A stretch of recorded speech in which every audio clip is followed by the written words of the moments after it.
How to see your FPS on Roblox.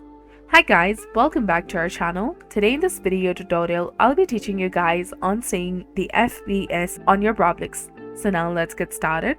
First of all, you need to open your Roblox player or launch or the app, and then after, open a game that you'd like to be on. So to display your FPS, that is frames per second while playing on Roblox, hold down the shift key and press F5. And in the top left corner of this screen, you will see the FPS information box.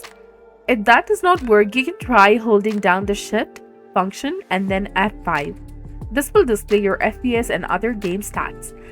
To hide the FPS screen, simply press shift and F5 again, and you'll be done.